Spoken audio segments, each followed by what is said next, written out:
नमस्कार दोस्तों, स्वागत है आपका हमारे यूट्यूब चैनल माई करंट में। दोस्तों आज है 30 मार्च और 30 मार्च की दोस्तों जितनी भी इन्फॉर्मेशन है वो सारी हम इस वीडियो में डिस्कस करेंगे। तो शुरू करते हैं दोस्तों एक मोटिवेशनल कोट के साथ में। जब डूब रही थी कश्ती और दूर था किनारा, तब भी भरोसा सिर्फ खुद पर था हमारा। तो चलिए दोस्तों देखते हैं पहली न्यूज़ को। दोस्तों पहली न्यूज़ के बारे में हम यहाँ पर डिस्कशन करेंगे और पहली न्यूज़ दोस्तों है यहाँ पर कैपेटिव रोजगार पहल के बारे में। कैपेटिव रोजगार पहल दोस्तों दीनदयाल उपाध्याय कौशल योजना, दीनदयाल उपाध्याय कौशल योजना, इस योजना के तहत कैपेटिव रोजगार पहल को शुरू किया गया है। और किसके द्वारा शुरू किया गया है दोस्तों? तो ये शुरू किया गया है केंद्रीय ग्रामीण विकास मंत्रालय के द्वारा। केंद्रीय ग्रामीण विकास मंत्रालय है, उसके द्वारा दोस्तों इस पहल को शुरू किया गया है। और यदि बात करें कि केंद्रीय ग्रामीण विकास मंत्री कौन है, तो उनका दोस्तों नाम है गिरिराज सिंह। याद रखिएगा, इंपॉर्टेंट है, उनका नाम है गिरिराज सिंह। गिरिराज सिंह क्या है दोस्तों? तो केंद्रीय ग्रामीण विकास मंत्री हैं। यदि यहाँ पर बात करें कि कैपेटिव रोजगार पहल में दोस्तों कौन कौन शामिल हुआ, तो यहाँ पर 19 यानी 19 कैपेटिव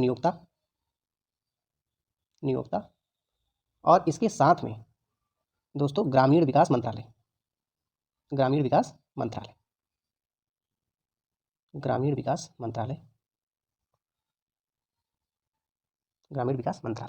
इन दोनों का दोस्तों क्या हुआ है? समझौता हुआ है। कहाँ पर हुआ है? कैपेटिव रोजगार पहल में 19 कैपेटिव नियोक्ता प्लस ग्रामीण विकास मंत्रालय। इससे दोस्तों होगा क्या? इससे ये होगा कि 31,000 से अधिक, जो 31,000 से अधिक ग्रामीण युवाओं को, कहाँ के युवा दोस्तों? शहरी युवा नहीं, ग्रामीण युवाओं को प्रशिक्षण दिया जाएगा। और इस प्रशिक्षण देने के बदले में दोस्तों यहाँ पर इसका आयोजन किया गया है। तो अब यहाँ पर मुद्दा ये उठता है कि आखिर कैपेटिव रोजगार है क्या? तो कैपेटिव रोजगार दोस्तों का उद्देश्य ये है कि एक गतिशील और मांग संचालित स्किलिंग इकोसिस्टम बनाना है। यानी जो आज की मार्केट की मांग है, यानी हमारा जो युवा है वो किस हिसाब से, किस स्तर से अपनी स्किल को अपने अंदर ढाले, जिससे जो कंपनियों की मांग है वो सुचारू रूप से पूरी हो सके। तो इसी स्किल को डेवलप करने के लिए कैपेटिव रोजगार पहल को शुरू किया गया है। अब यहाँ पर जो अगला टर्म है कैपेटिव नियोक्ता, तो कैपेटिव नियोक्ता क्या है उसके बारे में थोड़ा हम यहाँ पर बता देते हैं। तो कैपेटिव नियोक्ता की बात करें दोस्तों कि कैपेटिव नियोक्ता क्या है, तो कैपेटिव नियोक्ता दोस्तों एक प्रकार का टर्म यूज किया गया है। ये और कुछ नहीं है, ये एक प्रकार का उद्योग है।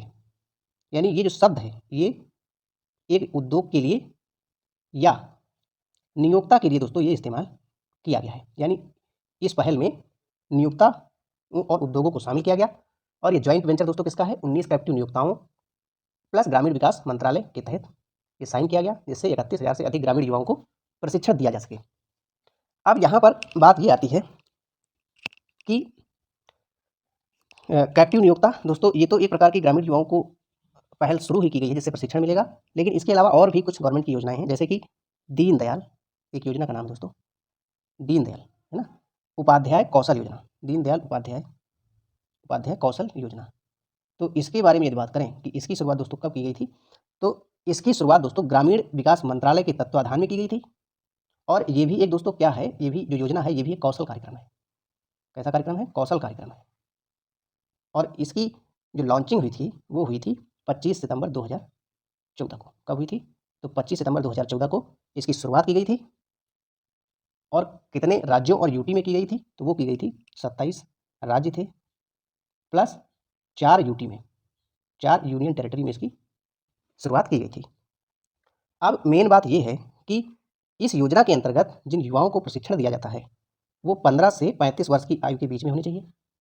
यानी उन युवाओं की उम्र कितनी होनी चाहिए? 35 से 15 वर्ष के बीच में।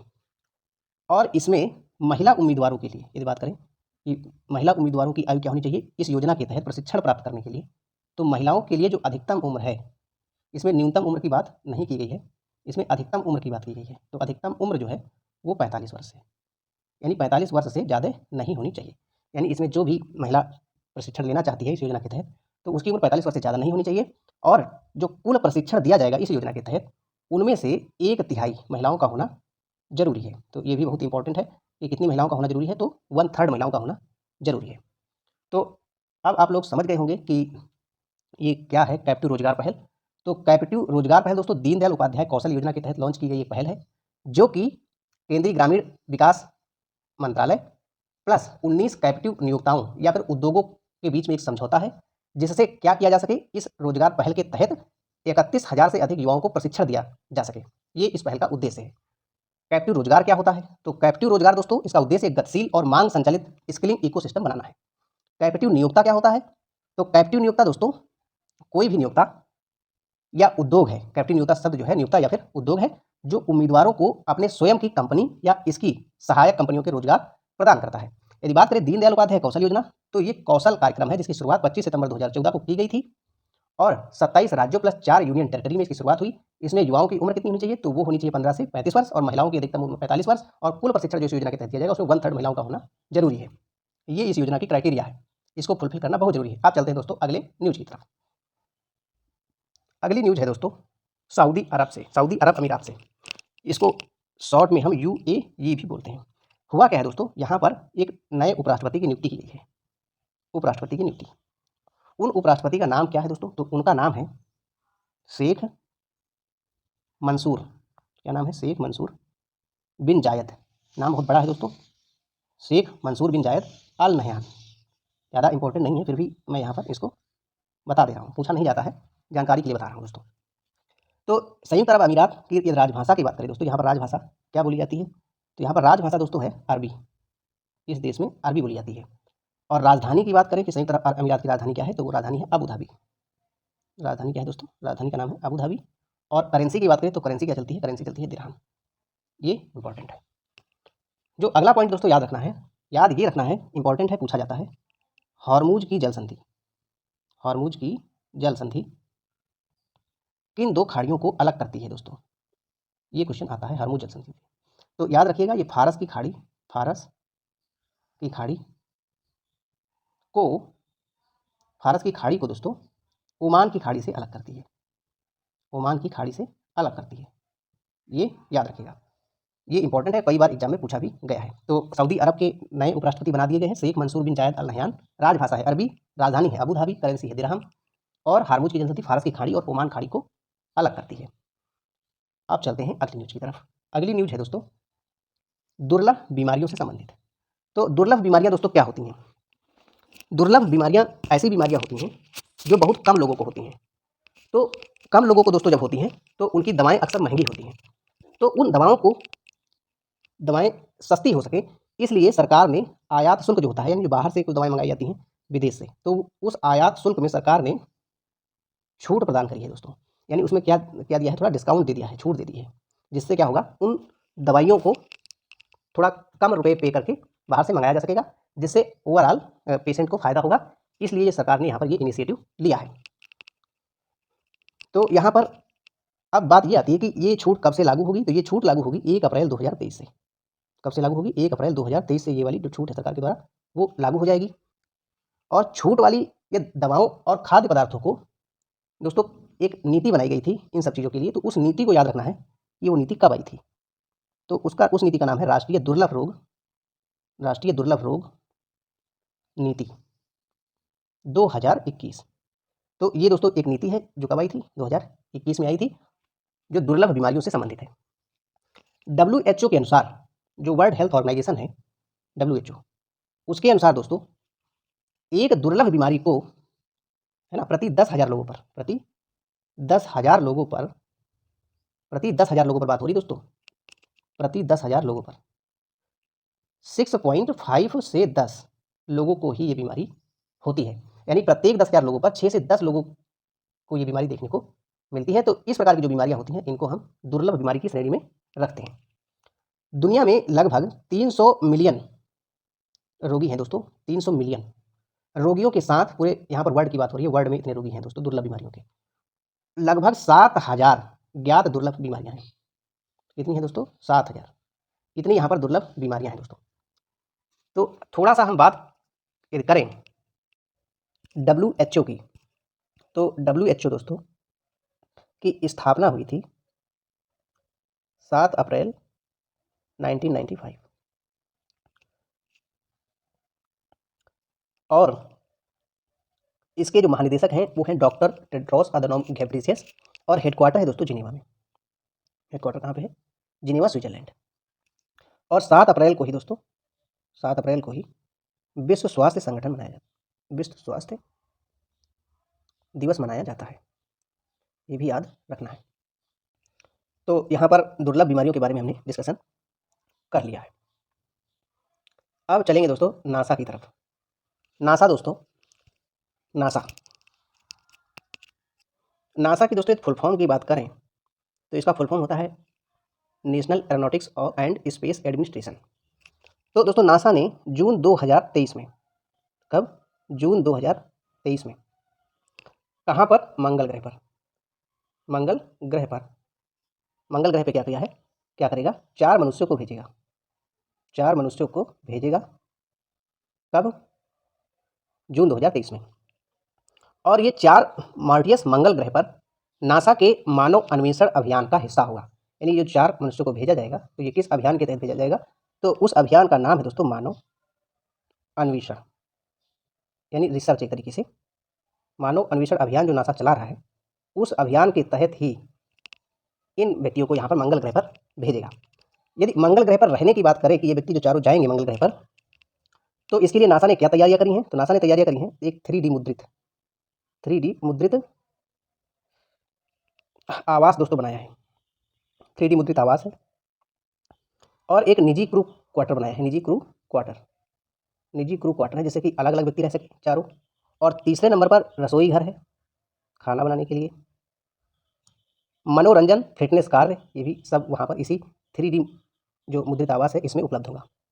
मनोरंजन और फिटनेस कार्य करने के लिए भी। और फसल विकास जो गतिविधियाँ हैं उनके लिए भी पर्याप्त यहाँ पर स्पेस दिया जाएगा। और इसके साथ में ही 2 बाथरूम भी बनाए गए हैं। कितने बाथरूम दोस्तों? 2 बाथरूम। इसके साथ में दोस्तों 2 बाथरूम भी यहाँ पर बनाए गए हैं। यदि यहाँ पर तो ये जानकारी आपको मिल गई है कि ये नासा जो है जून 2023 में मंगल ग्रह पर 4 मनुष्यों को भेजेगा, मानव अन्वेषण अभियान के तहत भेजेगा। और किस तरीके से भेजेगा? तो 3D मुद्रित आवास इसके लिए बनाया गया है नासा के द्वारा। और इसमें क्या क्या होगा? तो निजी क्रू क्वार्टर होंगे, रसोई घर होगा, मनोरंजन फिटनेस कार्य और फसल विकास गतिविधियों के लिए पर्याप्त क्षेत्र होगा। और उसके साथ में 2 बाथरूम भी इसमें इस 3D मुद्रित आवास में होंगे। और यहाँ पर यदि नासा की स्थापना की बात करें, नासा की स्थापना, तो ये स्थापना हुई थी 19 जुलाई 1948 और हेडक्वार्टर दोस्तों है वाशिंगटन DC में। कहाँ पे हेडक्वार्टर है? Washington DC for district of Columbia. और इसके नासा के प्रशासक की यदि बात करें तो प्रशासक हैं दोस्तों बिल नेल्सन। ये प्रशासक का यहाँ पर नाम है। अब चलेंगे अगले न्यूज की तरफ।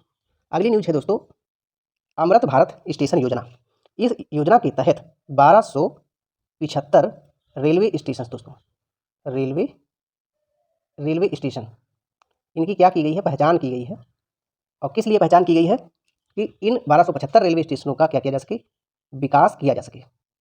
किसके तहत? ये योजना ही दोस्तों इसलिए लॉन्च की गई थी सेंट्रल गवर्नमेंट के द्वारा कि जो छोटे मोटे स्टेशन हैं उन स्टेशनों की पहचान की जाए और उन्हें विकसित किया जाए। तो इसलिए ये योजना शुरू की गई थी। और अमृत भारत स्टेशन योजना कब शुरू की गई थी? तो दिसंबर 2022 में इसकी शुरुआत की गई थी केंद्रीय रेलवे के द्वारा, केंद्रीय रेल मंत्रालय के द्वारा। और रेल मंत्री कौन दोस्तों? तो रेल मंत्री का नाम है अश्विनी वैष्णव। ये दोस्तों रेल मंत्री हैं।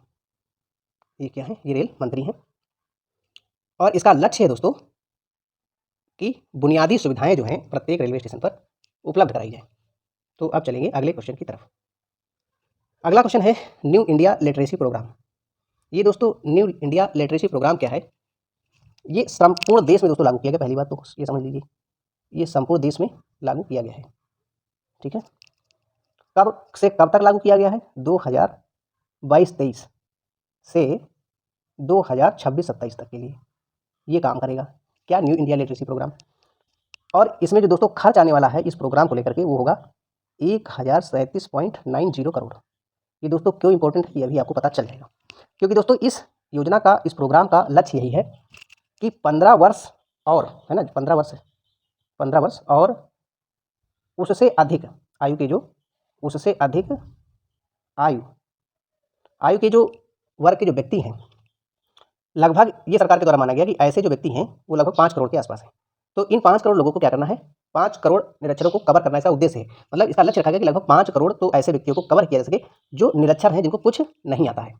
तो इस तरीके का ये प्रोग्राम है। और एक तरीके से ये प्रौढ़ शिक्षा जैसी प्रोग्राम के तहत ही, मतलब वैसे ही सेम टू सेम प्रोग्राम है जिस तरह प्रौढ़ शिक्षा में लोगों को हस्ताक्षर करना या फिर थोड़ा छोटा मोटा गिनती सिखाना, उनको इस तरीके का काम किया जाता था। तो उसी तरीके से ये सरकार का एक नया इनिशिएटिव है, न्यू इंडिया लिटरेसी प्रोग्राम। और इसके तहत भी दोस्तों 15 वर्ष या उससे अधिक जो निरक्षर व्यक्ति हैं उनको कवर करना है 5 करोड़ लोगों को, ये इसका लक्ष्य है।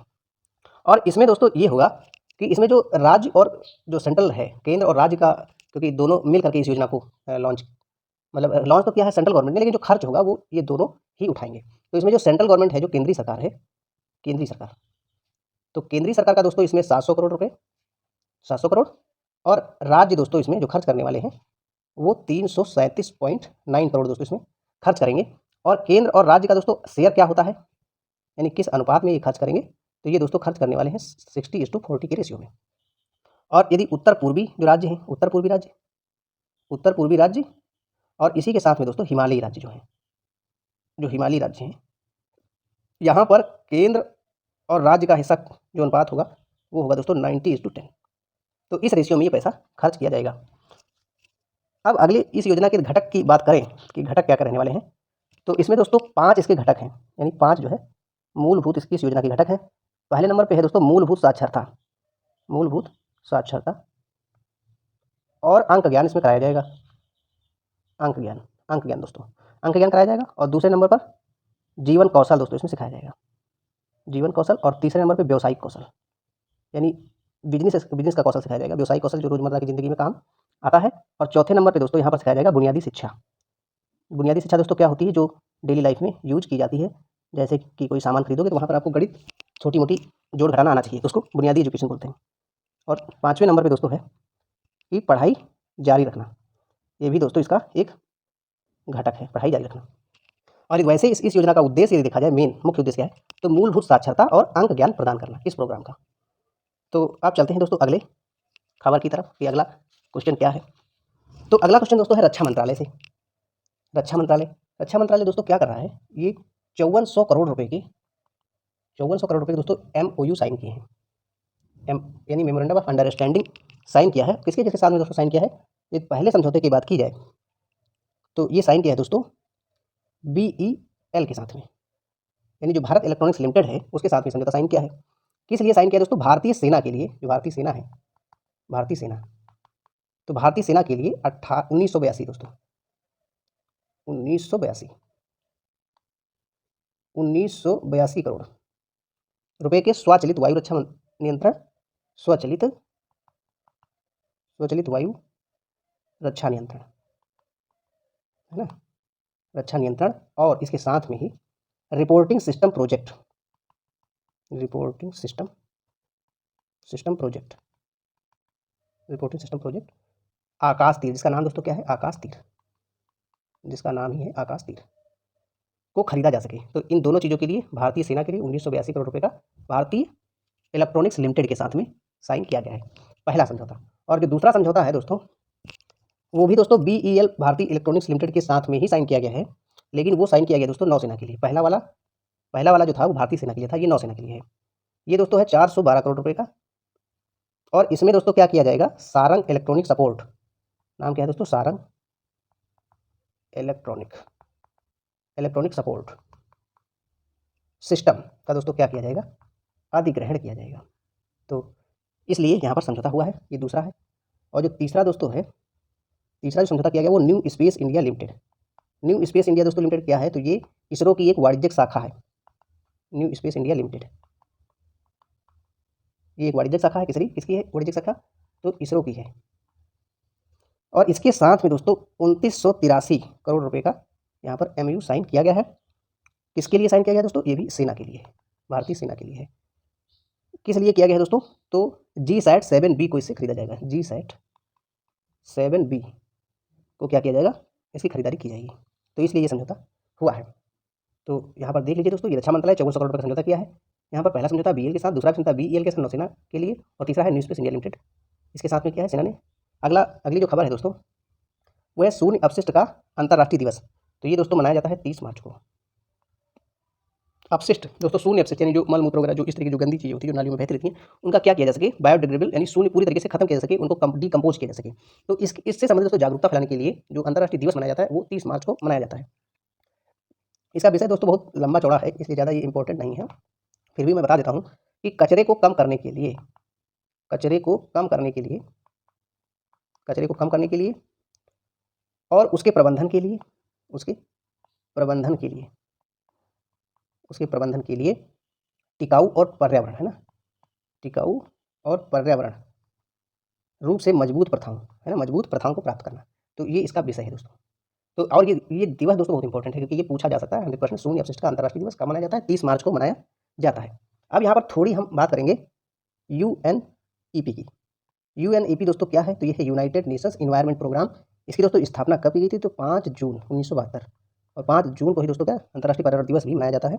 और इसका हेडक्वार्टर है दोस्तों केन्या नैरोबी में। इसका हेडक्वार्टर है, मुख्यालय है। तो अब चलते हैं दोस्तों अगले खबर की तरफ। यहाँ पे देख लीजिए दोस्तों, फिर से 30 मार्च को मनाया जाता है। तो अगली न्यूज़ है दोस्तों एक्सेस सिक्योरिटीज़। इसमें दोस्तों एक MD और CEO नए बनाए गए हैं। तो उनका नाम है दोस्तों प्रणव हरिदासन। क्या नाम है दोस्तों? प्रणव हरिदासन इनका नाम है। एक्सिस जो सिक्योरिटीज़ है, ये एक्सिस बैंक से दोस्तों अलग है, क्योंकि एक्सिस बैंक अलग है और इसी की दोस्तों एक ब्रांच है, यानी अलग कंपनी है दोस्तों, जो इसी से रिलेट करती है एक्सिस सिक्योरिटीज। तो इसके दोस्तों MD और CEO कौन बनाए गए हैं? प्रणव हरिदासन। और यदि एक्सिस बैंक की बात करें तो ये दोस्तों 1993 में एक प्राइवेट सेक्टर के बैंक के रूप में दोस्तों आया था। और 1993 में एक्सिस बैंक का दोस्तों जो नाम था, वो नाम था UTI, ये इसका पुराना नाम था। और UTI से दोस्तों एक्सिस बैंक का बना, तो वो बना 2007 में। 2007 में UTI का नाम चेंज करके एक्सिस बैंक कर दिया गया। और एक्सिस बैंक का ही दोस्तों हेडक्वार्टर कहाँ पर है? तो हेडक्वार्टर है दोस्तों मुंबई। हेडक्वार्टर कहाँ है? मुंबई में। और इसके एक्सिस बैंक के दोस्तों CEO का क्या नाम है? CEO का नाम है अमिताभ चौधरी इनका नाम है। ठीक है दोस्तों। अगली न्यूज़ है प्रथम G20 आपदा जोखिम न्यूनीकरण कार्य समूह की बैठक कहाँ पे हुई है? तो ये दोस्तों बैठक हुई है गुजरात में, याद रखिएगा, थोड़ा सा इंपॉर्टेंट। इस बार G20 का आयोजन भी भारत में किया जा रहा है, तो इसलिए दोस्तों काफ़ी न्यूज़ जो है यहाँ पर बनी है। तो उसी क्रम में यहाँ पर भी आपदा जो जोखिम है उसको कैसे कम किया जाए, तो वहाँ पर इन समूह की दोस्तों यहाँ पर बैठक हुई है। कहाँ पे? गुजरात में। अगली न्यूज़ है दोस्तों एसोचैम से। एसोचैम के दोस्तों फुल फॉर्म देख लेते हैं। तो associated chambers of commerce and industry of India, ये दोस्तों इसका फुल फॉर्म है। अब इसमें दोस्तों एसोचैम का नया अध्यक्ष बनाया गया है, यानी इनके अध्यक्ष दोस्तों चेंज हो गए हैं। पुराने वाले जो अध्यक्ष थे, अब नए अध्यक्ष बनाए गए हैं। तो नए अध्यक्ष का नाम है दोस्तों अजय सिंह। क्या नाम है? अजय सिंह नाम है इनका। क्या नाम है? अजय सिंह नाम है। तो अजय सिंह दोस्तों ये स्पाइस जेट के CEO भी हैं, chief executive officer spice jet के CEO भी हैं। और इसमें वरिष्ठ उपाध्यक्ष की बात करें कि वरिष्ठ उपाध्यक्ष कौन है, तो वरिष्ठ उपाध्यक्ष दोस्तों उनका नाम है संजय नायर। उनका क्या नाम है? संजय नायर। ये दोस्तों सोरिन इन्वेस्टमेंट फंड के संस्थापक और अध्यक्ष हैं संजय नायर, ये भी इसके साथ में याद रखिएगा। और अजय सिंह दोस्तों स्पाइस जेट के तो CEO हैं ही, इसके साथ ही दोस्तों बॉक्सिंग फेडरेशन ऑफ इंडिया के अध्यक्ष भी हैं अजय सिंह, यानी ये 3 चीज़ों को संभाल रहे हैं। एक तो बॉक्सिंग फेडरेशन ऑफ इंडिया, और दूसरा सोरिन नहीं दोस्तों स्पाइस जेट के CEO हैं, और तीसरे नंबर पे आ गया दोस्तों एसोचैम का भी इनको नया अध्यक्ष बना दिया गया है। और इसके साथ में ही दोस्तों अजय सिंह एक और चीज़ संभाल रहे हैं, उसका नाम है इंटरनेशनल बॉक्सिंग एसोसिएशन के अध्यक्ष भी हैं। तो दोस्तों 4 संस्थाओं को देख रहे हैं। तो अब यहाँ पर थोड़ा सा एसोचैम की स्थापना वगैरह के बारे में देखते हैं। एसोचैम, तो एसोचैम की दोस्तों ये क्या है? ये अग्रणी व्यापार संघ है दोस्तों, संघों में से एक है, ऐसा बोल सकते हैं, यानी ये एक यूनियन है दोस्तों, है ना। इसका गठन कब हुआ था? गठन की बात करें तो गठन हुआ था 1920 में, और हेडक्वार्टर है न्यू दिल्ली हेडक्वार्टर है। और महासचिव कौन है वर्तमान में? महासचिव हैं दीपक सूद। क्या नाम है? दीपक सूद इनका नाम है। ठीक है दोस्तों, तो ये याद रहेगा कि दीपक सूद नाम है। और अध्यक्ष कौन है? अजय सिंह। और महासचिव दीपक सूद, एसोचैम से। अगली न्यूज़ है दोस्तों एससीओ से। एससीओ दोस्तों क्यों चर्चा में है? तो एससीओ दोस्तों सऊदी अरब जो कंट्री है, सऊदी अरब, इसको दोस्तों एससीओ में संवाद भागीदार के रूप में सदस्य बनाया गया है। क्या बनाया गया? सदस्य, संवाद भागीदार के रूप में दोस्तों सदस्य बनाया गया है। लेकिन ये एससीओ का दोस्तों पूर्ण सदस्य नहीं है, ये याद रखना है। और यदि बात करें एससीओ की, तो एससीओ दोस्तों, एससीओ की यदि बात करें, एससीओ